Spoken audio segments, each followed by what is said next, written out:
Hello guys, तो मैं ले आया हूँ बॉडी बिल्डिंग की बहुत सारी नई अपडेट्स। और आज की फर्स्ट अपडेट में हम बात करेंगे अनिक घोष के बारे में। और वैसे जब मैंने कल का वीडियो रिकॉर्ड करा था गाइस, तो उसे अपलोड करते टाइम भी मुझे ये लग रहा था कि आप लोग मेरी ओपिनियन से कितना डिफर करोगे, कितना उस चीज़ को गलत साबित करोगे या फिर कितना उस चीज़ से डिसएग्री करोगे। But I am really grateful और मुझे सच में गाइस बहुत ज़्यादा प्राउड है इस चीज़ पर कि इस चैनल की कम्युनिटी, इस चैनल की ऑडियंस इतनी ज़्यादा स्मार्ट है और सही को सही बोलने से बिल्कुल नहीं चूकती, अपनी ओपिनियन को बिल्कुल सही तरीके से रखती है, चाहे कोई भी एथलीट हो, किसी के बारे में भी। और आप लोगों ने जिस तरह से अनिक घोष को सपोर्ट कराया और मेरे वीडियो को सपोर्ट कराया yesterday, I am really grateful. तो एनीवेज बात करते हैं अनिक घोष के बारे में। अनिक घोष ने गाइस अपनी रीसेंट अपडेट पोस्ट करी है और वहां पर वो बोलते हैं कि sometimes we need to lose the small battles in order to win the war. तो मतलब इनका मतलब आप यहाँ पर समझ जाओ, ये कहना चाहते हैं कि कभी कभी हमें छोटी लड़ाइयाँ हारनी पड़ती हैं ताकि हम बड़ी जंग जीत सकें। तो इनको पता है यहाँ पर ये जीतने के पूरे पूरे दावेदार थे, बहुत ही इंक्रेडिबल पैकेज लाए थे। और यहाँ पर देखो अपनी फिजिक अपडेट भी इन्होंने पोस्ट करी है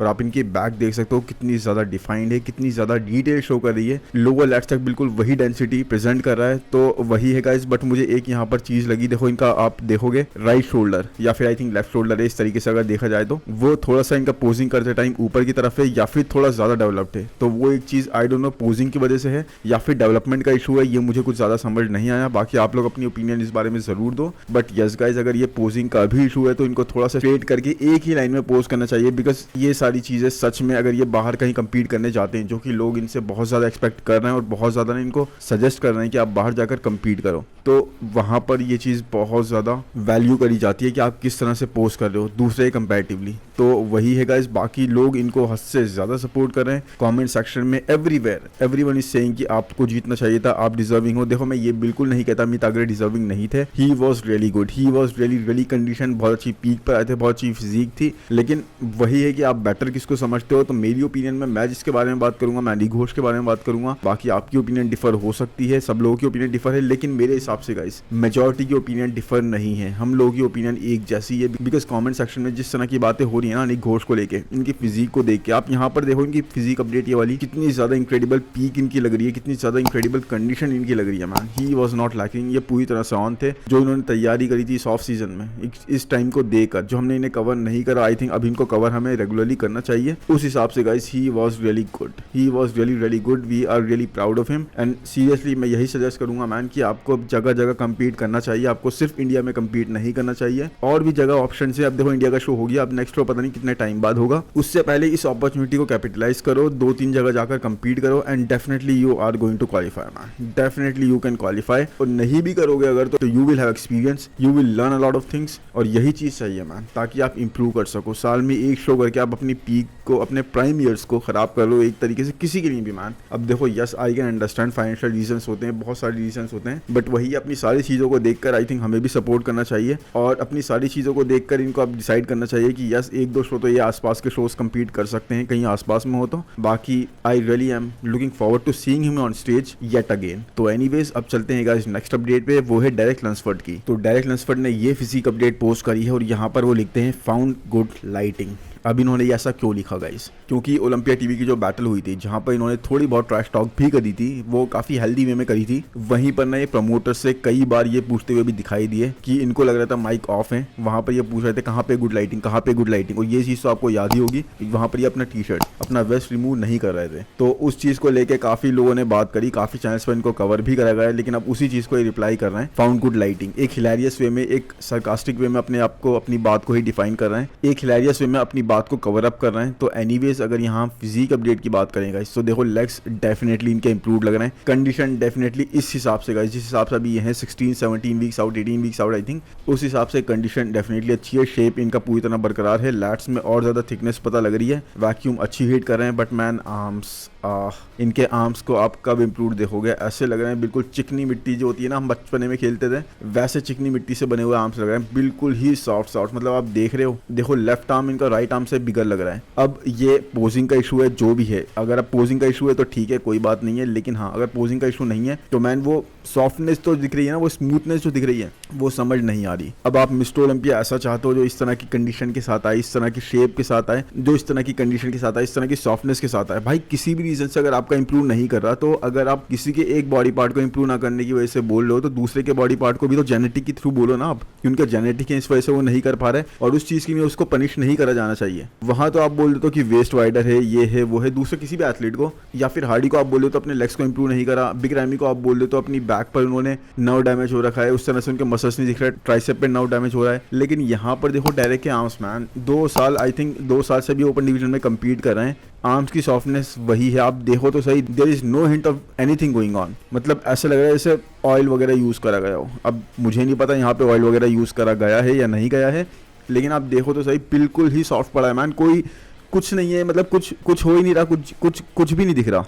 तो अब आप समझ जाओ अब मैं किस बारे में बात कर रहा हूँ। बाकी अगर आप लोग अब भी सपोर्ट करोगे गाइस तो definitely that is totally right, इसमें कोई गलत बात नहीं है। सब अपने फेवरेट्स को सपोर्ट करते हैं and he is also a favourite of a lot of people, but ये चीज़ मुझे समझ नहीं आती गाइस। मतलब आप अगर देखोगे ना मार्टिन फिट्जवाटर जिन्होंने अभी तक डेब्यू भी नहीं करा है, उनके आर्म्स को आप ऑफ सीजन में भी देखोगे तो इससे ज़्यादा डिटेल प्रेजेंट करेंगे, इससे ज़्यादा डेफिनेशन प्रेजेंट करेंगे, वैस्कुलरिटी प्रेजेंट करेंगे, कंडीशन प्रेजेंट करेंगे, सेपरेशन प्रेजेंट करेंगे। लेकिन यहाँ तो मैन कुछ जा ही नहीं रहा। मतलब देखो आप इनके फोर आर्म्स अच्छे वैस्कुलर लग रहे हैं, डिटेल प्रेजेंट कर रहे हैं, उस तरह की वो वेनी स्ट्रक्चर प्रेजेंट हो रहा है, लेकिन आर्म्स में बाइसेप पोर्शन पे, ट्राइसेप पोर्शन पे यहाँ पर कुछ भी nothing going on, there is nothing going on. तो भाई अब आप समझ जाओ, अब आप बोलोगे कि ये ऑफ सीजन शेप है, काफ़ी टाइम है, तो ऑफ सीजन शेप और काफ़ी टाइम तो सबके पास है। बाकी पूरी फिजिक पे वो चीज़ क्यों प्रेजेंट हो रही है और यहाँ पर क्यों नहीं हो रही इस जगह पर। बाकी आपने इनको ओलंपिया टीवी के वीडियो में ट्रेन होते हुए भी देखा था, ट्रेन करते हुए भी देखा था, और वहाँ पर आप देख सकते थे कि इनके आर्म्स में ऐसा ही सीन था मैन। इनके आर्म्स जेनेटिकली ऐसे ही हैं, वो इस तरह से इंप्रूव नहीं करते,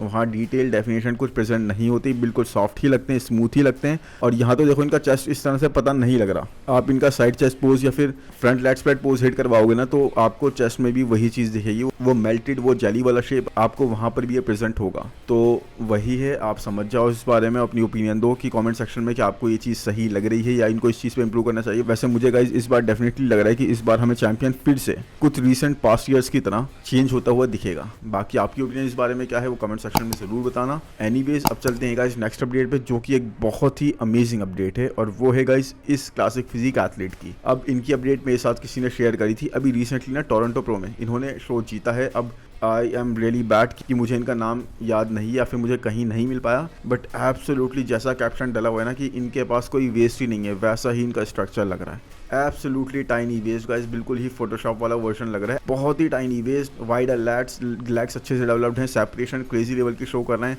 वैक्यूम अमेजिंग हिट कर रहे हैं, डिटेल्स अच्छी हैं, बैक पूरी तरह से डिफाइंड है, डिटेल्ड है। तो मैन बहुत ही अमेजिंग स्ट्रक्चर। वेस्ट तो मैन इतनी ज़्यादा इनकी स्मॉलर साइड पर है ना, मज़ा आ गया देखने में। अब आप समझ जाओ टॉप 6 फिर से खतरे में आ गए क्लासिक फिजिक डिवीजन के, क्योंकि हर एक न्यू एथलीट जो आ रहा है क्वालिफाई कर रहा है, आप देखो इस स्ट्रक्चर को, इस वेस्ट को देखो कितनी ज़्यादा टाइनी है विद क्लासिक स्ट्रक्चर। तो कैसे वो लोग खतरे में नहीं होंगे? किसी की भी प्लेसिंग कोई सेफ नहीं है गाइस, सेकंड से लेके बल्कि 10 तक कोई भी सेफ नहीं है सिवाय सीबम के। सीबम इज सेफ, बाकी उसके अलावा कोई भी कहीं पे भी रिप्लेस हो सकता है। देखो तो सही बैक की इनकी डेवलपमेंट कितने लोअर लैट्स तक डेवलप्ड है, कितने अच्छे तरीके से। तो वही है, थैंक्स टू द सब्सक्राइबर जिसने मेरे साथ ये वीडियो शेयर करा।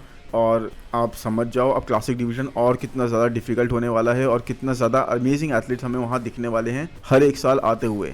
हमेशा ना हर एक नए शो में हमें एक न्यू एथलीट दिख रहा है जो कि इतना ज़बरदस्त क्रेजी पोटेंशियल रखता है, बहुत ही अच्छा शेप रखता है। तो अब वही है, कोई भी सेफ नहीं है। एनीवेज गाइज अब चलते हैं नेक्स्ट अपडेट पर, जो कि है बियॉन एस्ली के बारे में। और बियॉन एस्ली इस वक्त प्रिपेयर कर रहे हैं गाइज, यस, आनो क्लासिक ओहायो, आनो क्लासिक यूके, और अब उसके बाद इनका थर्ड शो इस सीजन का होने वाला है दुबई प्रो।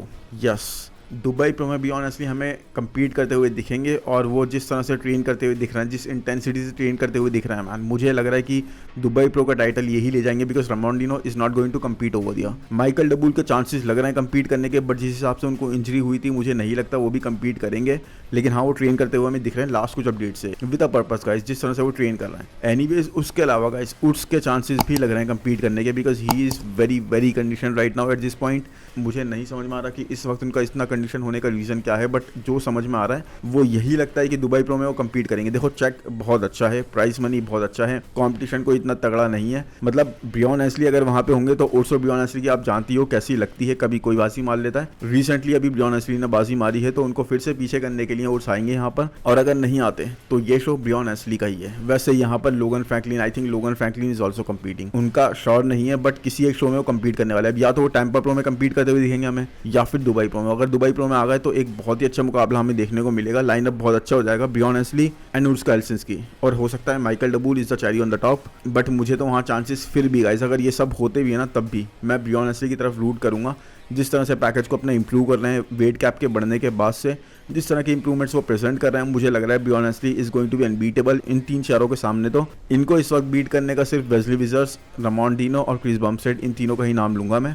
एनीवेज आप बताओ ब्रियॉन की फिजिक आपको यहाँ पर कैसी लग रही है? मुझे तो he is looking very very motivated and very dedicated. Anyways अब चलते हैं नेक्स्ट अपडेट पे गाइस, जो है जेरेमी बोंदिया की। और जेरेमी बोंदिया एक बार फिर से गाइस डे 1 से स्टार्ट कर रहे हैं। यस, अभी देखो उनको एक अकीलीज रप्चर की इंजरी हो गई थी, उसके बाद वो रिकवर करा, उन्होंने ट्रेन करना स्टार्ट करा, दोबारा से उनको रोड पर ही वो इंजरी दोबारा हो गई, और उसके बाद अब रिकवरी करने के बाद after a long time guys he is training. उन्होंने बोला भी है कि मैं डे 1 फिर से स्टार्ट कर रहा हूँ।